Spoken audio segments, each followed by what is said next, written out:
get incense all over everywhere.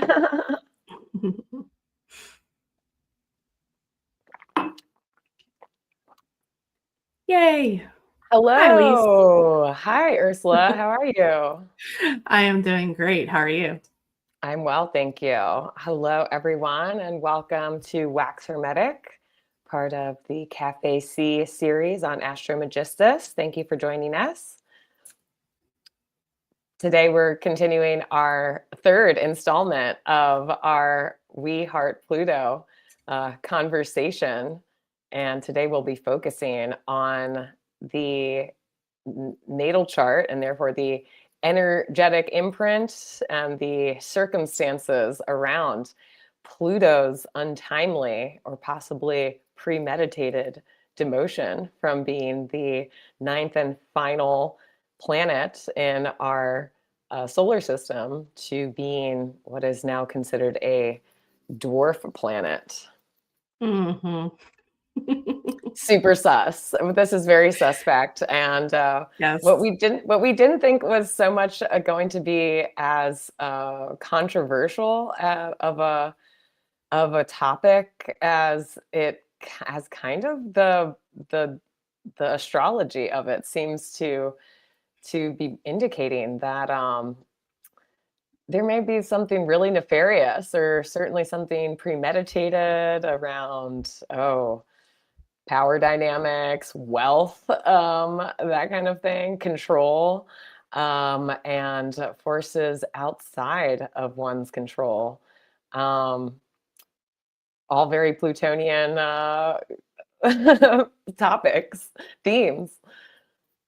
Do you have your bell, Elise? Do you want to ring us in and then I we'll get do. Thank you started? for reminding me. Yes, we have our ritual bell, and this is to indicate that we have started the ritual.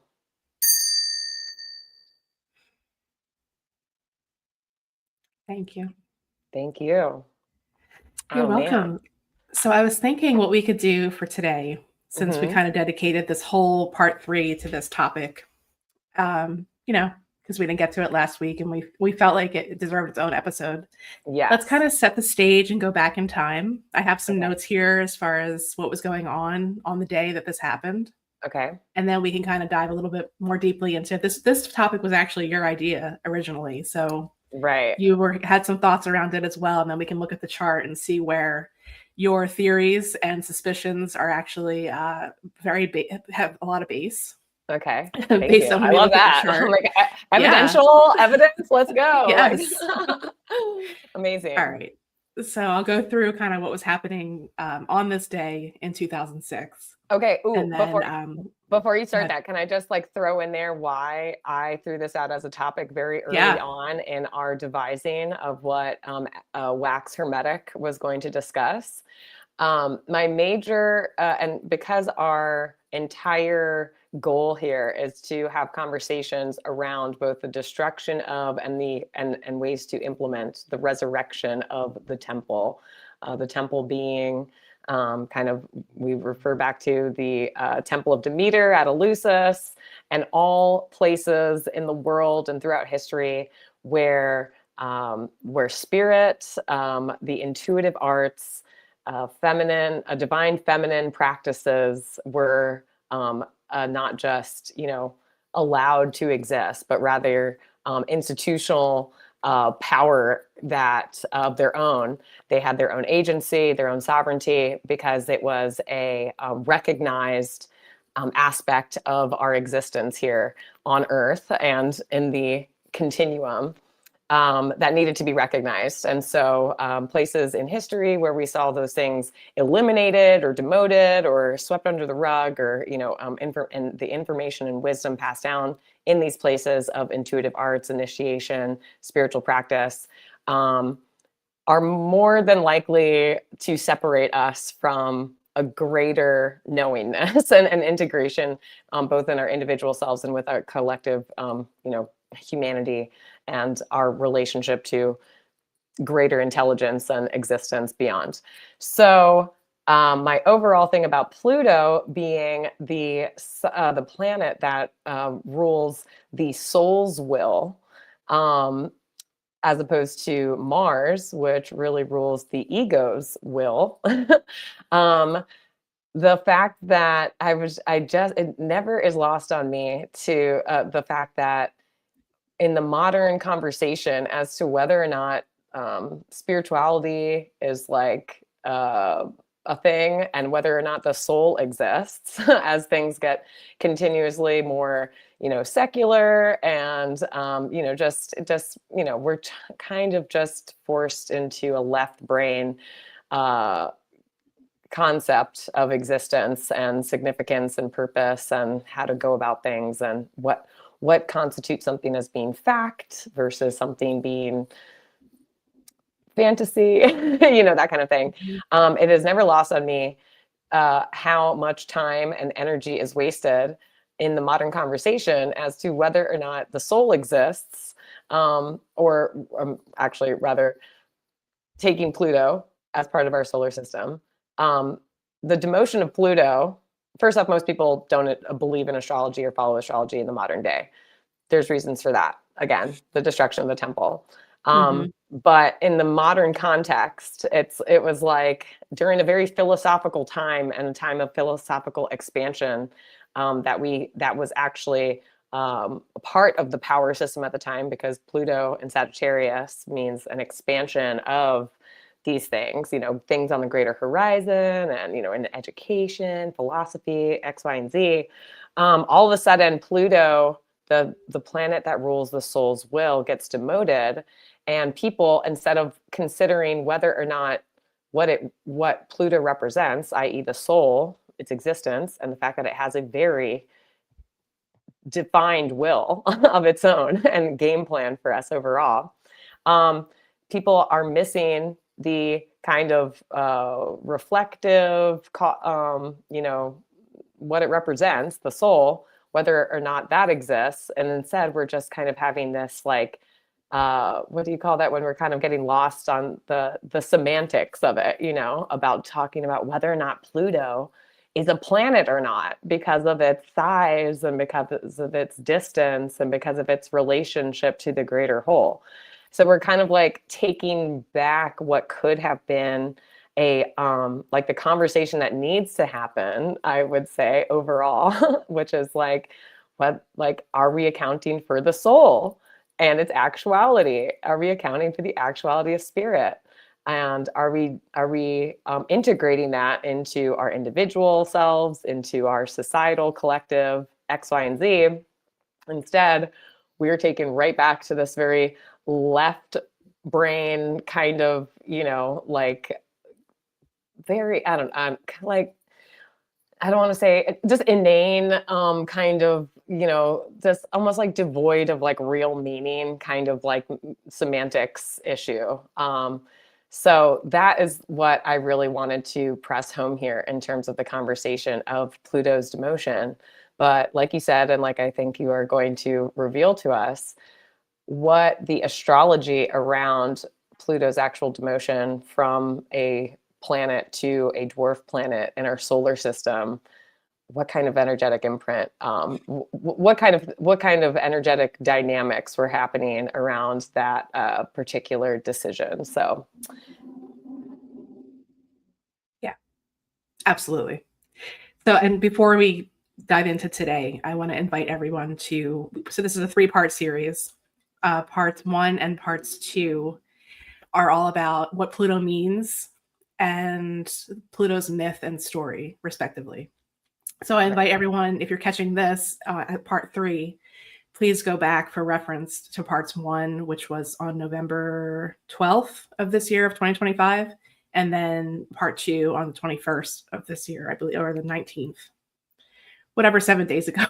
So I'm getting a little lost, but they're incremental and in order as far as parts 1 and parts 2, and now we're talking about this today. So there is more context as far as what we've been building up to for today's discussion. yes, for reference and review in the past 2 episodes from our show. Indeed. Thank you. You're welcome. Okay, so it was August 24th, 2006, when this happened, at a meeting of the International Astronomical Union, the IAU, in Prague, Czech Republic. And they specifically convened to reclassify Pluto as not a planet any longer. So this was, again, here we just start off the bat with a 3-letter organization, which automatically says cloaked in secrecy to me and some kind of suspicion that's going on. So there's that. And it's a union. It's not just yes. A group. It's not just an organization. It's a union. They're united in whatever it is that they decide to do. Exactly. So they have. Wait, can I also just say that they were the IAU, the International Astronomical Union, also was formed in 1919, the same year that the World Series was rigged, allegedly by Arnold Rothstein. Oh, interesting. Yeah. So even more history that goes into this. Yeah. Okay. So based on what the research that we did, we uncovered that this time period in 2006 was marked by significant events that reflected broader issues of centralized control, manipulation, and the erosion of personal liberties. So politically, we had the Iraq War going on. There was a lot of controversy around that, if you remember, if you were alive during that time. If not, go back and research. But we had other international institutions like the UN and NATO involved in the militarization, the consolidation of power, the influence on global politics. So we had all of that going on politically. And then here in the United States, we had growing concern over government surveillance programs. This was the time that Edward Snowden blew the whistle on everything that they're doing as far as the privacy violations that were going on at the time that most people weren't even aware of then. So that was happening in 2006 at the time.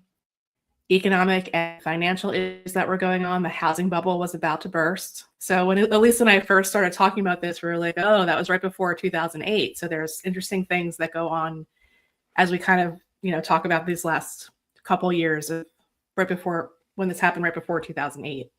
Right. So we had the economic downturn that exposed the vulnerabilities of centralized banking systems and dangers of unchecked corporate power. We had increasing calls for transparency in the financial markets. Remember Occupy Wall Street and all of that whole movement that started happening after this. Right. Looking at, financial systems in general, the markets, honest money systems such as gold and silver, which have become obsolete or had become obsolete at that point in time. They are starting to make a comeback. Environmental concerns, we had things like climate change was starting to become an issue, GMOs, industrial agriculture, and we had kind of cover-ups, I guess you could say, or downplaying of this happening in the media, which we'll also talk about when we get into the chart. So there was just a lot of covering up or not smoothing over, but I guess downplaying the importance of organic farming and allowing people to grow their own food, home food production, natural health practices. So there was a lot of that going on health-wise at the time. Cultural and social shifts. The internet was becoming more ubiquitous. So like Facebook was gaining traction, the technologies that were connecting us globally also raised concerns about privacy. So we had that happening. The power of big tech was growing at that point in time. There were increased calls for alternative media sources that could provide a more balanced and honest perspective on global events. So the confluence and influence of corporate media was also kind of getting stronger and stronger at this point in time. And then we look at the health and wellness industry. Pharmaceutical industry was getting more powerful, but also becoming more scrutinized by people for taking over, or I guess pulling people more to pharmaceuticals rather than natural healing and health practices and holistic practices. That's also something interesting that was happening at this time. So in summary, in 2006, on August 24th, it was a time of significant transition and tension, where many of the issues that are central to alternative perspectives were beginning to become more important to the people, but more censored and kind of put and swept under the rug by the consolidation of the powers that be. Right. Yeah. And I do remember when I went through and kind of started looking at all this, I was like, oh yeah, that was happening. That was happening. It was very, very, very interesting to kind of reflect on that time period. And then when we looked at the chart, which we'll do next, after I know you want to say stuff about what I just read to everybody. When we look at the chart, it gets more interesting. So go ahead. Oh, I'm also just thinking of the year numerology of 2006 being an 8 year, and 8 is all about power, karma, and money, and the kind of like cyclic relationship between those things.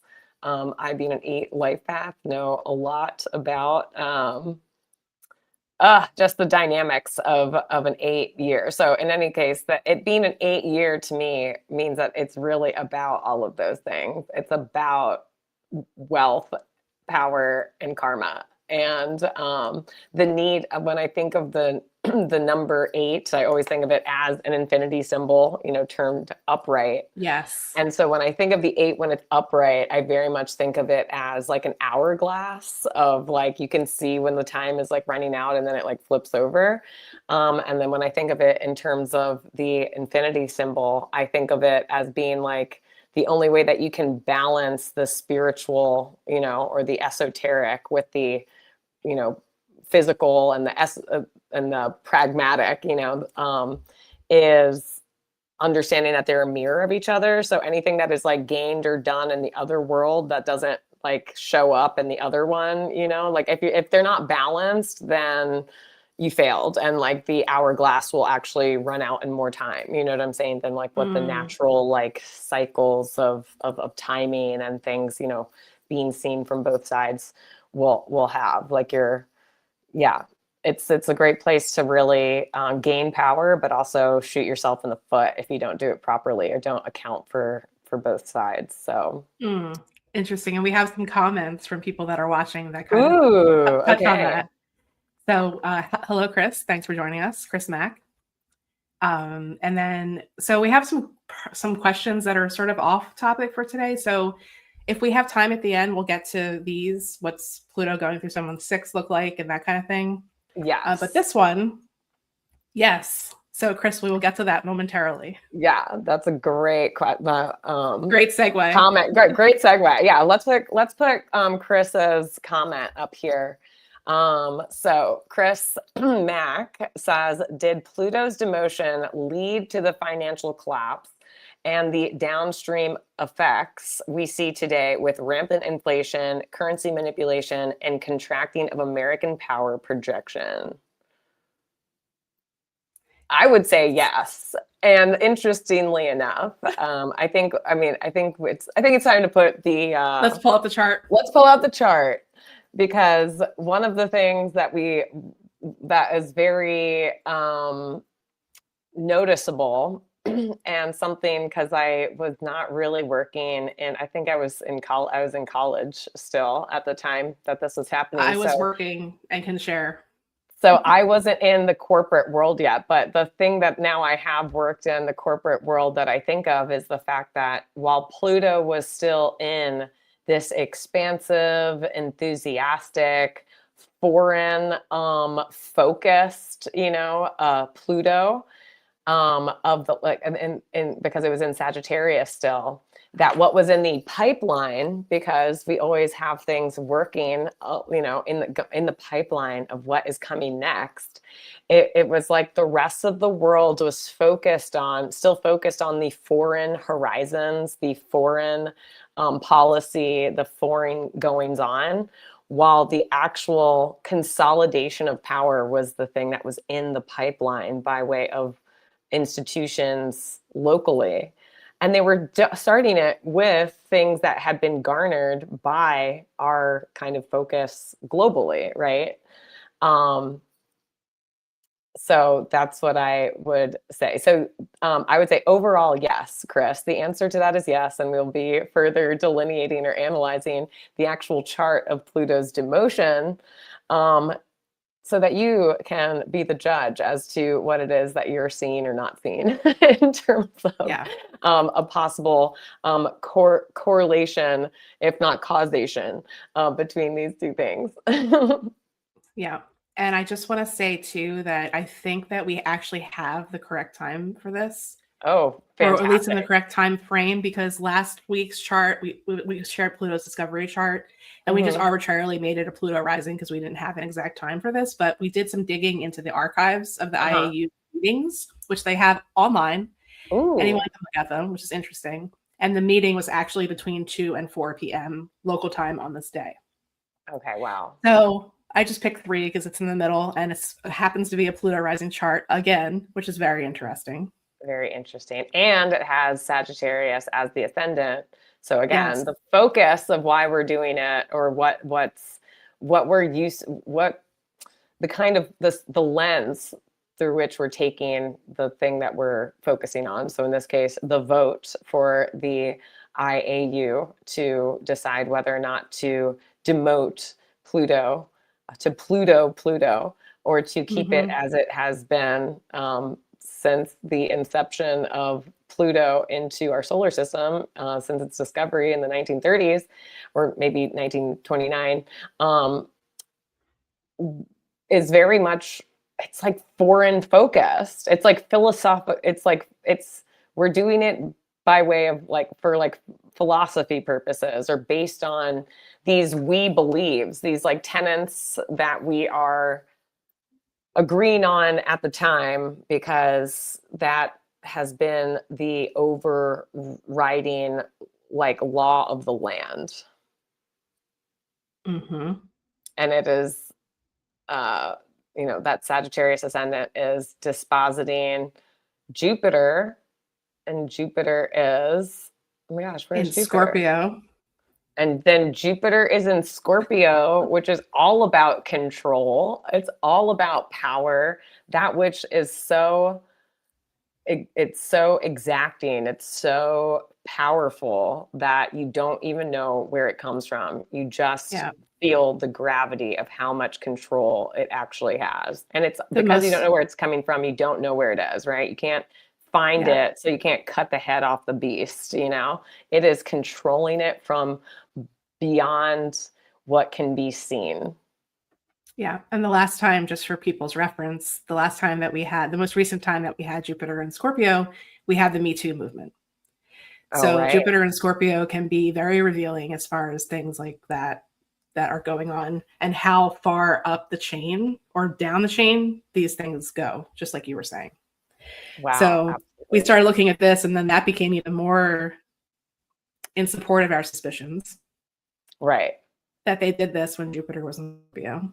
That, like you said, is ruling the chart. So that's interesting in and of itself. The It one really thing, is. at least that I wanted to point out before we get into, the analysis of this and all of the dynamics that are happening, is it just happened to be when Pluto was approaching the area of the sky in Sagittarius known as the galactic center, Right. which is in those later degrees of Sagittarius, which is a supermassive black hole at the center of our galaxy. And we did a little looking into this um, before, when we were doing the research for when we prepared for last week's episode to present this topic. And there are so many mythologies of ancient cultures that were very familiar with this part of the sky and the power of this part of the sky, and referred to this area as a highway of souls, like the gate to the underworld.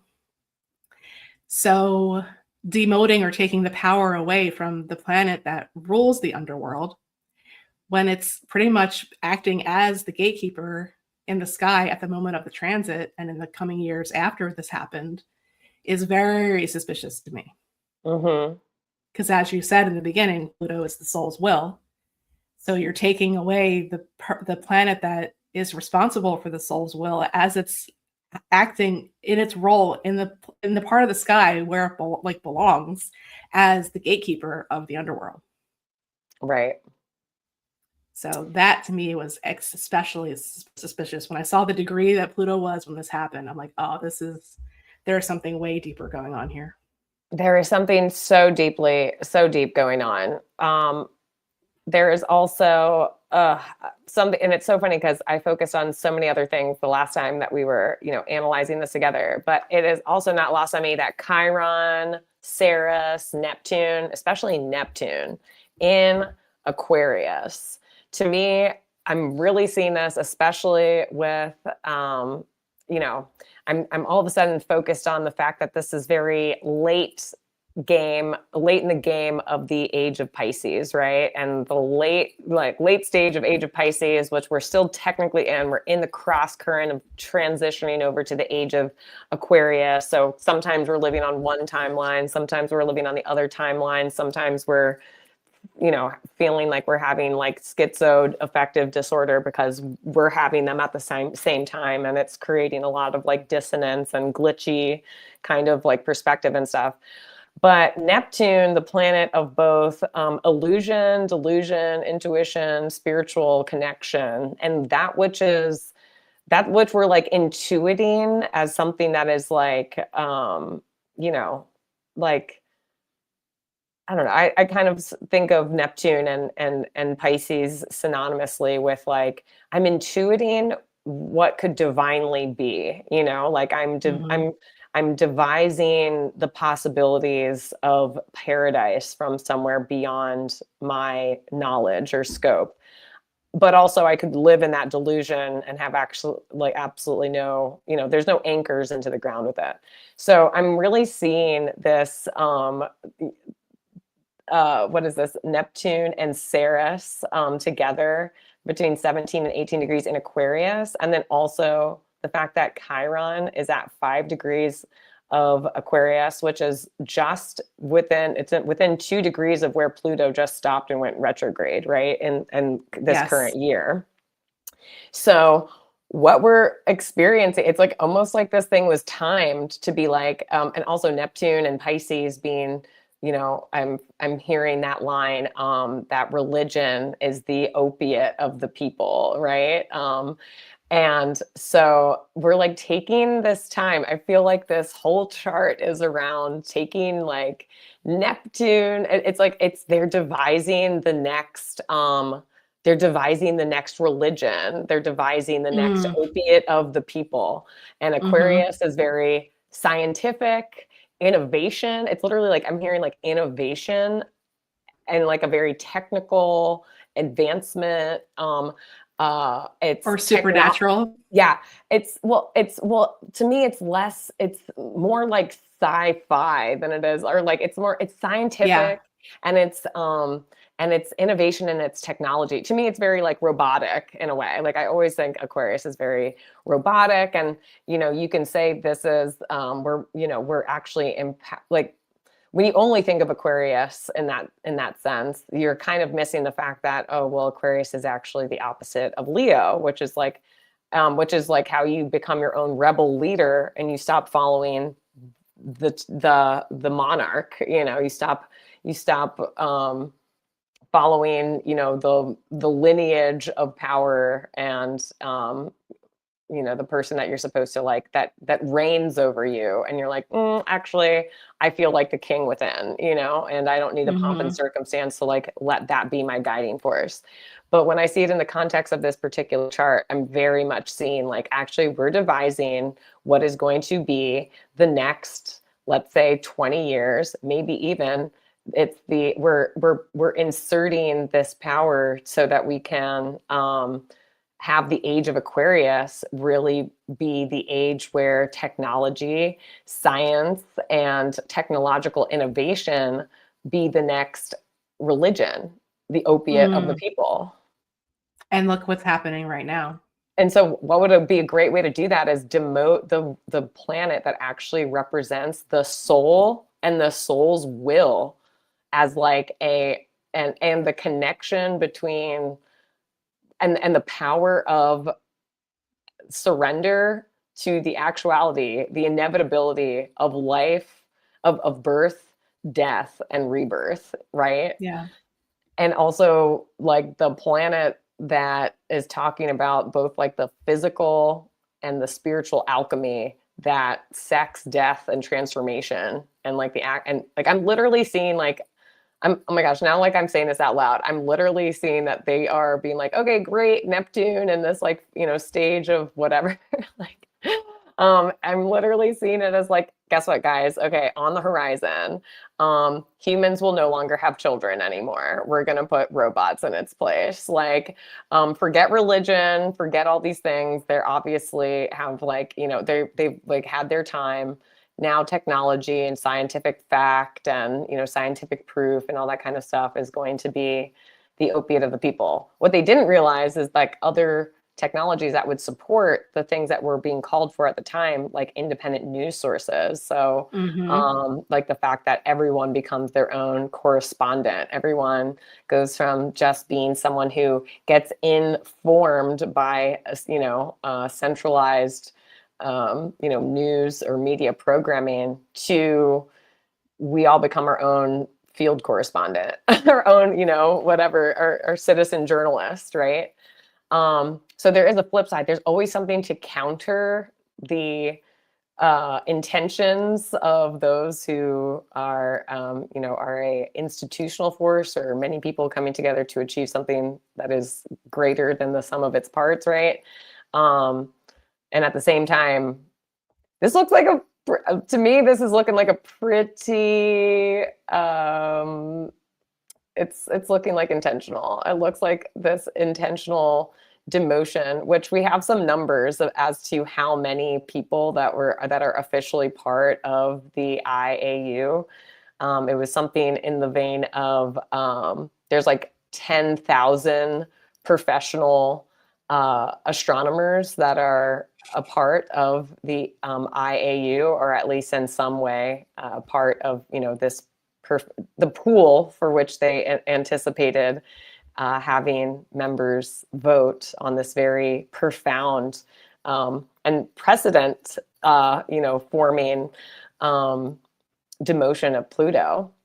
It's the first demotion that we've had of a planet in our solar system since we started the solar system, and certainly since we found all of the 9 members of the solar system, or planets rather, not obviously there's other things in our solar system. But the fact that I think the official number was like 431 members. There's 431 votes out of what was an anticipated or an eligible 10,000 votes or membership, right? Yep. I don't know. This was not a popular. I don't know the percentage. This was not a popular thing. It was not very well supported. Yeah. It wasn't, but it also wasn't very well.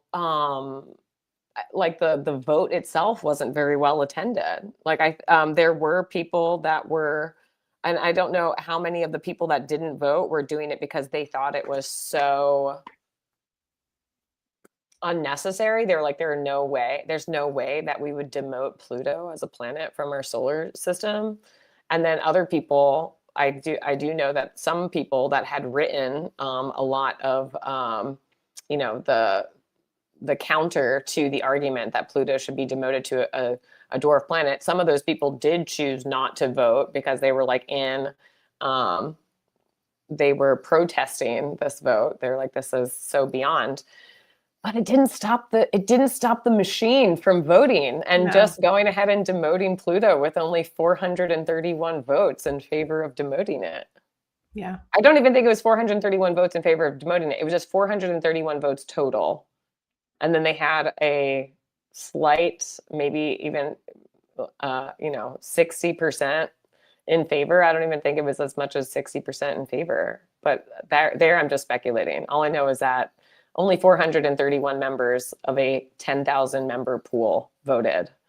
Mm-hmm. And whatever majority voted in favor of demoting Pluto from the solar system was pretty low. And we now, what do you call that when you uh, make someone like a knight, you know? We charge Mhm. you to go and do your own study, your own research, and find out who are the members of the IAU who voted in And favor who of funds them? and who funds them? Exactly. Who funds them? Because if there's anything that this time period could teach us that was revealed to us later on, certainly within the next 2 years of the housing bubble bursting and the financial collapse and all these other things that were happening. I'm even thinking of the writer's strike and like the SAG union and everyone, that whole industry being on pause because that's what I was graduating into also at the time that happened.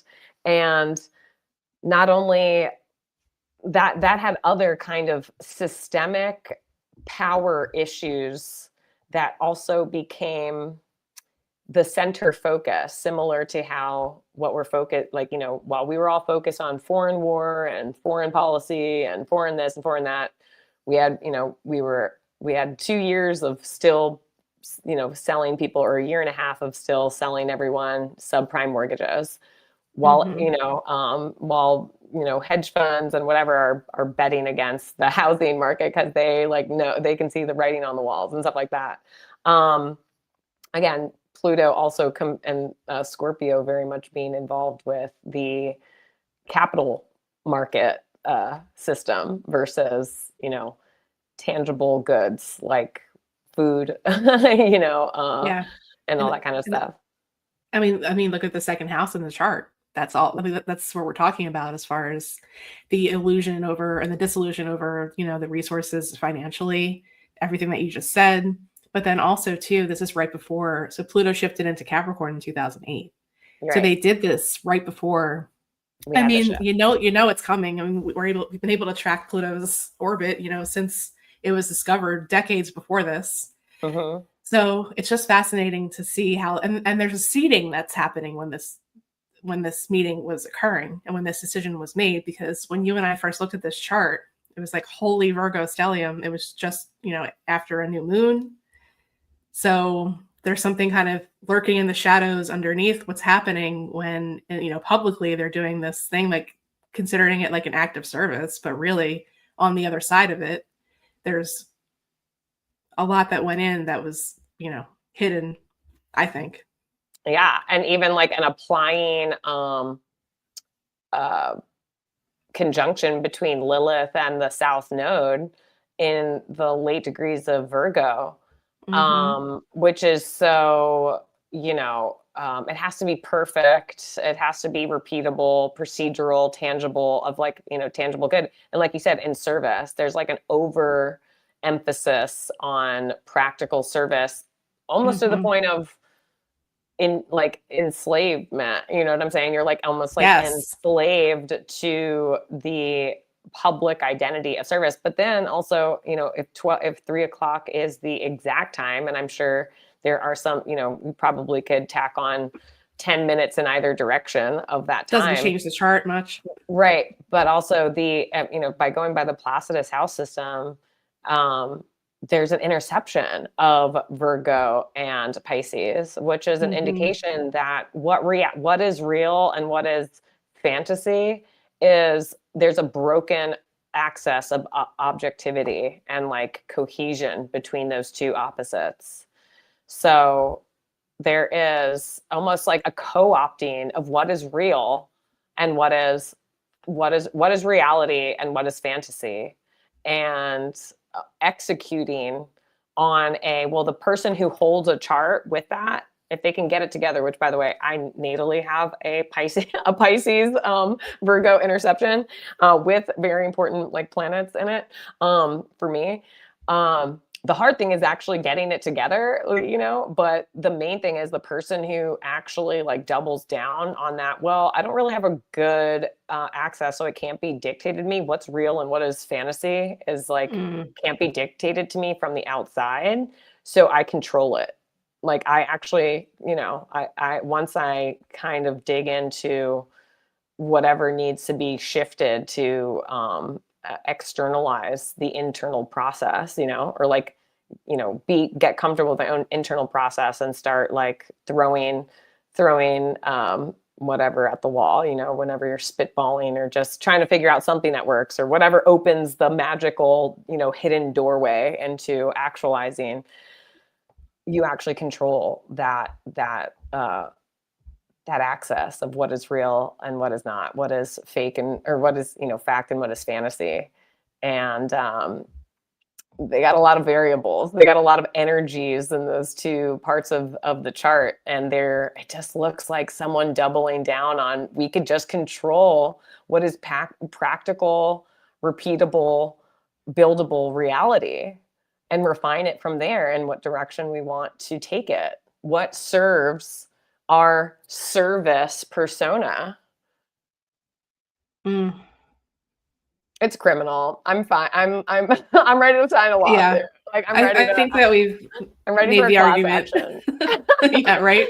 We've stirred up all the things that were our intuitions at first that were just proven. Like we could talk so much more about this chart. Can you touch on this question? Okay, Chris Mack. Lilith is the external object which periodically touches on the periphery of the solar system, right? Sorry, I am foggy on my celestial specifics. So there are actually 3 kinds of Lilith. One is the lunar apogee, right? Like the dark, like it's a theoretical point that is like, it's kind of like the dark side of the moon, but it's the dark side of the lunation, like around, and then there's also an asteroid named Lilith. And then there is yet a third, kind of like aspect. I think, I don't know, on solar fire, which is what you use to generate this chart, right?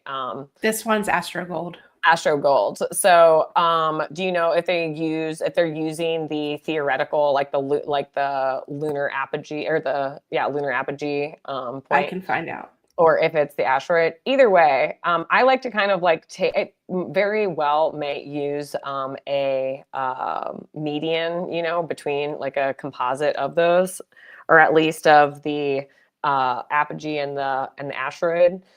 But overall, if we need a definition of Lilith is, always go back to the mythology, always go back to the archetype. When we talk about Lilith, we are talking about the rejected feminine archetype that is rejected because she is whole. She is whole. She is not like a counterpart. She is technically a counterpart to Adam, but she is made of the same stuff. So, the reason why Lilith becomes exiled from the story of the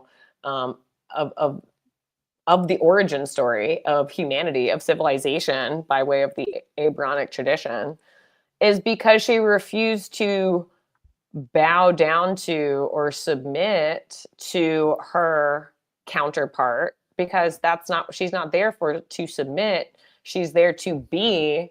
And so that they are both forced to know more about themselves and to achieve whatever that they're here to achieve through the process of relating. And relating is a process of 2 sovereign, equals, they might be equal, but like with, complementary, skill sets or aspects of being. But balance is not a static state. It's something that constantly needs to be negotiated between 2 equals. And the very fact that Adam in the story is not seeing her or not regarding her as what she is, which is his equal. And he demands that she subject herself to his will. Some people say sexually, some people say like whatever. The whole point of the matter is she was like, I rather kick rocks, okay, then give up that which is most dear to me and what I was imbued by God, our creator, with, which is agency, my own agency. So it's when divine feminine gets the whole one, the one that doesn't have any missing parts. It doesn't have to be your mother, lover, child, whatever, in order to just be accepted and remain in its own wholeness and power. literally removes itself from human consciousness and the story of civilization, and is literally replaced with what I call the bootleg Eve, and who is made with Adam's rib and then the breath of God, and is not made from the ground and then the breath of God, the same as Adam was. And now, overall, that's really how the masculine, and yeah, you could say patriarchy, because we are talking about the Abrahamic tradition, inserts itself into the origin story of the feminine by completely discrediting and discounting the existence of when the feminine was regarded as what it actually came here as, which is its own powerful and fully actualized counter to the masculine, for purposes of relation, as well as, all kinds of stuff, procreation. There's tons of stuff for us to learn from one another, but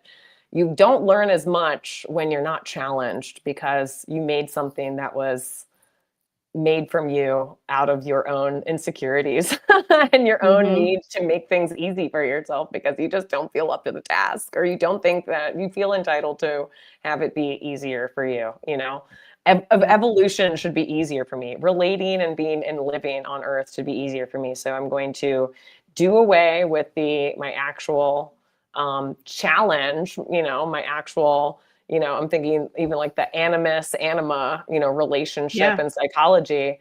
I'm going to literally do away with that. And I'm going to literally create something from my own shadow and call it evolution. That's not evolution. That's actually that's how you get to where we are today, which is late stage capitalism, late stage patriarchy, late stage having been so disconnected from the actuals of things, because you have things like, which I really feel this Pluto getting Plutoed, i.e. the demotion of Pluto, is just a symptom. It's a symptom of it. It's like, this has been working, us, changing the goalposts, us like changing what is for something that is just like 17 degrees off of like, of like a fair, informed decision on something. Instead, it's like, it looks like it's the natural progression or evolution of it, but actually it's a curated one. And it's one that is meant to look like the natural progression. But in fact, it is an organized attack, or it is moving people, consciousness, power systems, etc., in a predetermined direction for a predetermined objective that has been decided on by few, that will control the many, right? And look at the almost exact square in this chart between Pluto and Black Moon Lilith. 23 Sagittarius to 24, or 24 Sagittarius with Pluto, and 23 Virgo with Black Moon Lilith. And the fact that it was like built into the story. It's built into the story. And also, if we go with the concept of it being Lilith, as well as all these other planets in Virgo being intercepted, along with the lunar nodes, which when you have interceptions of the lunar nodes in a natal chart, it means that the actual destiny of the chart holder is blocked. It is blocked until it is acted upon or found in a different place, either through the progression of time or the actual physical moving of the chart holder to a different location, where that which has been obscured or kind of like locked away or not made inaccessible become accessible by way of an environmental change. And Pluto is squaring the lunar nodes in this chart also. Pluto is. Yeah. Yeah. Oh, dude, this is such an attack. I hate this. This is like, this is almost like, it feels like if you want to learn how to like, how obscuring somebody's psychological / spiritual origins, if you can obscure them, then you can control them, because you're cutting them off from their own like lineage and knowingness and power and like anchor. And you can insert yourself into the story, and then you become the alpha and the omega of that person's like existence, or those people's, like story. I think the opposition of Mercury and Neptune speaks to that in this chart as well. I Oh yeah. mean, Neptune opposing that whole cluster in Leo at the top in the eighth house of Venus, Saturn, and Mercury. Yeah. So that speaks to what you're saying too. And then also just to note, I put it on the chart just because it was available in the software, but the point opposite Pluto in this at 26 degrees Gemini is the asteroid Hades. So Oh. we actually had another chart prepared that has more of the family dynamics and the myth that we covered in part 2.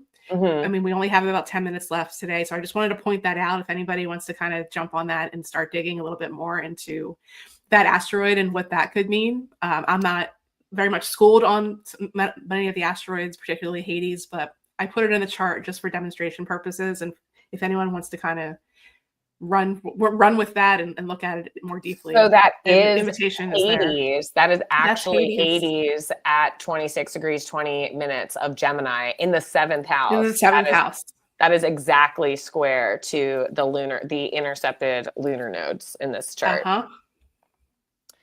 This is gross. Like, I'm like, this is getting worse. Like, I know that we've done this a couple of times off air, but like, ew, like if you guys want to know like what the actual like something is, it is like, and it's kind of sad. I like kind of was having a bit of like a walking meditation about Hades actually being kind of like an incel, you know, because like, but until he decides to take a wife, a child bride.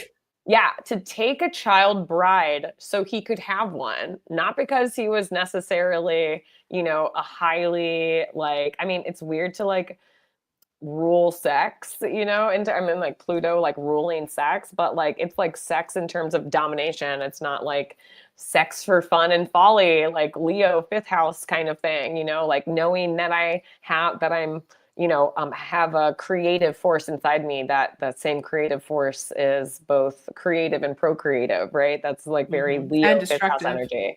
Well, yeah, so then it moves to the, you know, 8th house, like Scorpio, and now we're not having like sex for fun and folly, or like, you know, I feel like my heart is telling me to do this. It's like, no, I need to dominate something. I need to make sure that my seed, you know, gets, you know, carried on through the lineage of, you know, humanity, you know. I really just cannot, but like also Hades, and I have actually the definition of Hades in terms of the asteroid. It says Hades is associated with such negative conditions and substances as poverty, ugliness, garbage, dirt, sickness, bacteria, loneliness, debasement, vulgarity, and crime. So crime is a huge aspect of this. And of course, we're not talking, you know, you don't give asteroids the same weight, right, in a chart when you're doing an analysis. They are things that finely tune. There's things that like lead you to a more nuanced understanding or coloration of what these larger kind of things are. But again, we are talking about the demotion of Pluto, which even demoting Pluto from a planet to a dwarf planet would, in essence, say, in theory, that it should have less cred or less pull. But it's actually the thing that's like pulling everything. Like it's pulling the strings of everything. It is like the tectonic shifts. It's the thing promoting like the tectonic shifts, dictating them from beyond the scope of human like awareness, not just awareness, our ability to comprehend, you know, from beyond human comprehension. Okay. It also says that Hades rules or is connected with past lifetimes, the overall ancient past, secrets, and certain combinations can even represent ancient wisdom and older sciences. This is a hypothetical planet, technically, and can have positive meanings, particularly when found in horoscopes of individuals who deal with such Hades matters, such as healing of disease. And based on the speculative orbits of Uranian planets, the Kepler, Solar Fire, and Wind Star software system will locate this hypothetical planet in an astrological chart for you. So that didn't tell us very much at the very end, other than the fact that, it literally rules ancient past secrets and everything. You know what this is giving me? It's giving me when I had the realization that, and this is like, when I had the realization that all the bad, like everything bad happens in Gemini because Mm, everything, because I'm thinking of like the age of I'm thinking of the age of Cancer and how that's like really where we rebooted humanity and civilization through these learning and the processing of matristic, power systems and stuff like that. So there wasn't hierarchy. Everyone gets fed. We're rebooting humanity after anywhere from 2,000 to possibly 6,000 years or 4,000 years from the last. We're within a couple thousand years from the last great cataclysm that wiped out most just living everything, not just humans. So the 2,100 years roughly of the age of Cancer, we get back into being able to not just sustain, but there's like enough of us that like we have a human collective going again. We're not just like here and there. But then instead of taking that which we learned about learning how to be in community, how to be receptive of the of everyone, that everyone has a place in the community and everyone has a job and everyone's like beingness is contributing to the overall sense of comfort and security of not just the community but also like all of humanity. And instead we back into Gemini, which we start having written word, not just written word, but standardized writing. And instead of using this new, codification of language to communicate all that we learned in the past 2,100 years, where we literally were amazing we actually learned how to reboot humanity and like live in peace with each other and know that the knowingness of mother is how we survived what was almost total annihilation of the human whatever. We completely like overly we start using the codification of language and writing it down as a control tool, as to control what is written down and therefore passed on to other, like into the generations to come, versus what gets left out. And we kind of like we leave home behind. We leave home behind in favor of travel and gossip and commerce, and then being like, oh, controlling who can read and who can write and who and what is written and what isn't. It becomes like what dictates the rest of what humans think is our history. It's so ugly. I feel like Hades being in that like late degree of Gemini is and squaring the lunar nodes of this Pluto demotion chart is giving me, yeah, this is where the ancient wisdom and ancient past and ancient secrets, like this is the yep. exact point of that evolutionary tale, maybe even karmic point of this Pluto chart that the whole chart is addressing. And we harken back to our original intention that we started off with introducing for why we're doing the show. So yeah. It's because At we least have we to have like, rebuild the cat. We have to acknowledge that there was a temple of divine feminine and spiritual access, art, everything, mhm. for all of us to become not just initiated into, but to become aware of and to learn about it, to hone it and to integrate it and to use it for ourselves. But Yeah. yeah, but when there's a hostile takeover of such things, then the ones of us that remember it are really afraid to say anything about it, and the ones of us that were uninitiated go on thinking that they know everything, and they get really Yeah. it's really easy when you have that level of like self what do you call that? It's more than just self-confidence. It's like it's I don't know, it's delusional, but it's Well, also highly effective when you don't feel yeah. like you're disintegrated, that there's any aspect of you that's not being left out. You feel very whole and very convinced that your way is the way, your history or your concept of reality is the concept, the capital T truth, Yeah. and we're here to tell you there are more than just the day and moment of Pluto's demotion from the solar system Yeah. that Yeah. So today, are really looking like strategic attacks on what came yes. before to further disconnect us from what came before, at a very opportunistic time, to kind of have people's attention, the collective attention, on other things, so that we didn't see what was happening in the pipeline. And by the time it happens, none of us are, most of us are trying to make sure that our, house isn't underwater in terms of it, it being worth Or nothing. recovering from a layoff that happened during the housing market crash in 2008. Right. Or Yeah. graduating into a recession with a BFA, that kind of thing, Yeah, exactly. So Um, yeah, today's episode was a presentation, but it was also an invitation to, if right. you have an intuition like Elise did about something like this, dig a little deeper. There's plenty of information out there. You could always just look at the chart. I mean, if there's things that have been censored or you can't get access to any of the information, and we just happen to be able, through 5 minutes of digging, find the sessions and the notes and the schedule from the IAU back, over almost 10 years ago. So just look for yourself. If you've got an intuitive hit or a vision or something like that about something, just explore. Just check it out. Exactly. That's how we reinitiate and reconstruct the temple. Right, because we need everyone's eyes and everyone's intuition to then lead them to what aspect of to further find and to expand on their lowercase truth, right, from their perspective, so that it can get thrown into the middle, so that we can all absorb it and recompile, or get to the closest approximation of what the capital T truth actually is from all angles of the human circle.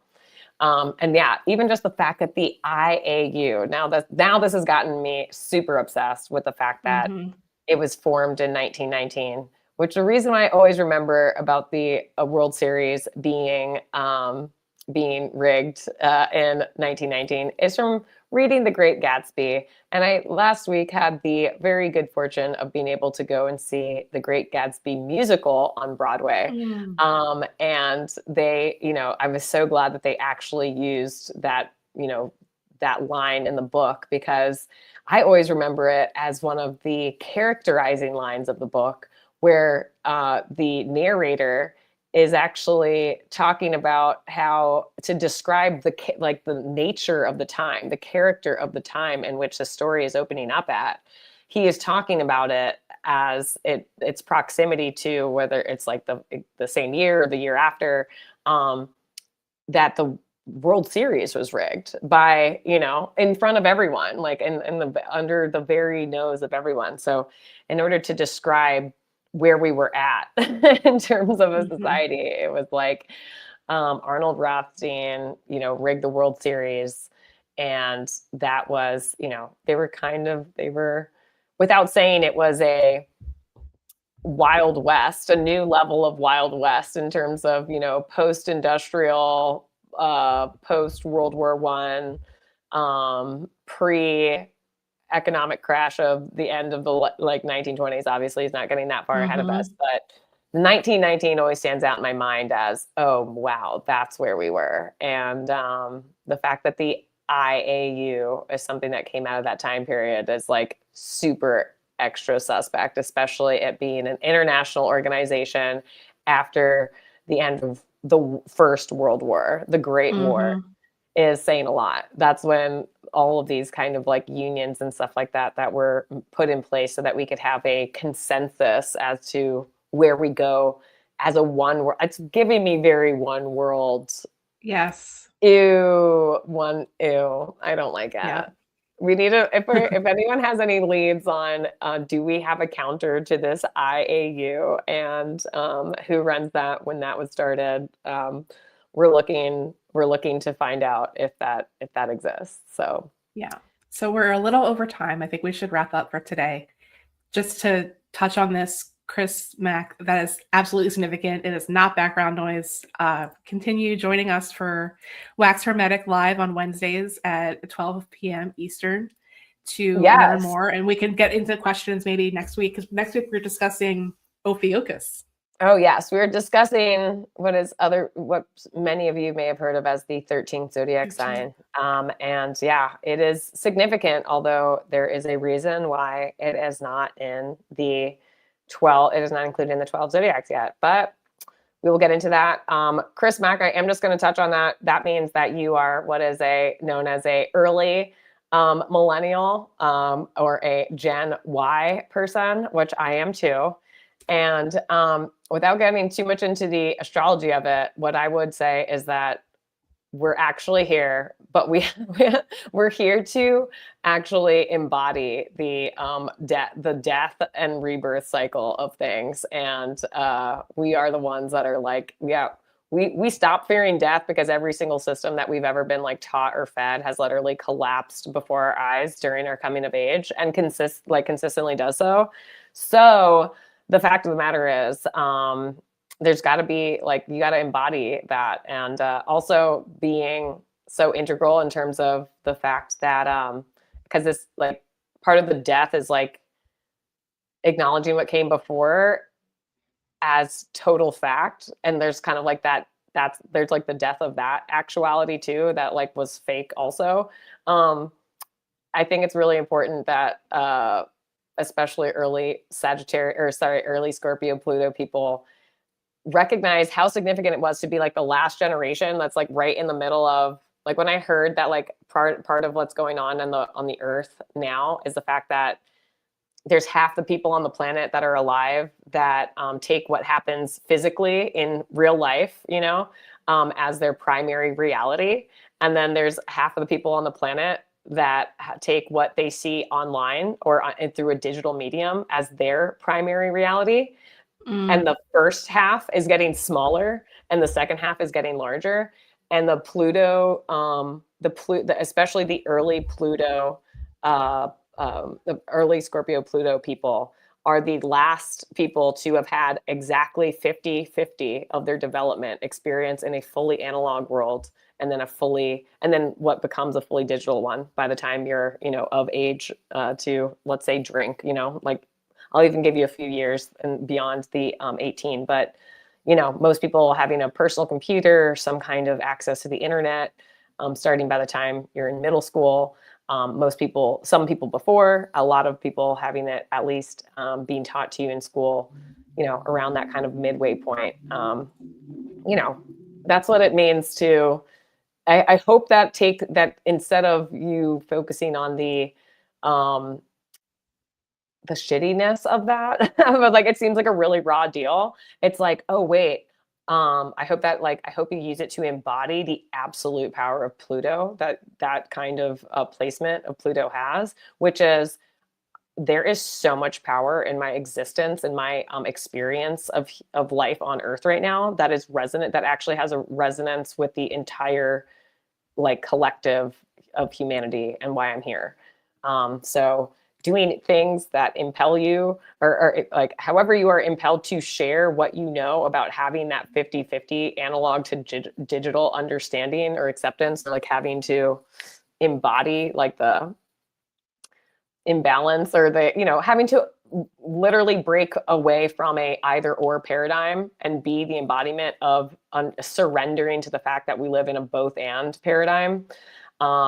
That actually is like, you can actually use that as a very powerful tool to create, to self-initiate, to bring truth to power, all that kind of stuff. But yeah, you do have to get out of the victim mentality that, oh, I've just been walking through tower moments my entire life. In fact, my whole generation is a tower moment in humanity. Kind of sucks, but it's actually really empowering. So anyway, thank you so much for joining us here for Wax Hermetic. We will be back next week at 12 p.m. Eastern time with another episode. This one focusing on the sign that is archetypally in between Scorpio, but before you get to Sagittarius. Because how do you get from the underworld back up above ground onto your soapbox of Sagittarius? Yeah, and you can also catch exactly. So we will be covering that next week. And if you can't watch live, absolutely catch the replay. It'll be there right after the show ends. And right now into the middle of December, we have live shows on Tuesday, Wednesday, and Friday. Tuesday is Blast from the Past, and we are Wednesday Wax Hermetic, and Friday is Olhe. So we have a few more weeks going with our live shows, and then we'll be on a little bit of a break. But you can always catch the replay if you can't catch us live. And definitely also go to astromagistus.com. Booking a reading will help you learn so much more about your Pluto and other placements in your natal chart. So you can go there for that. And then for today, we'll wrap up. Elise, will you ring us out? Yes, please? I will. And everyone have a happy Thanksgiving. Thank you for joining us. Thank you.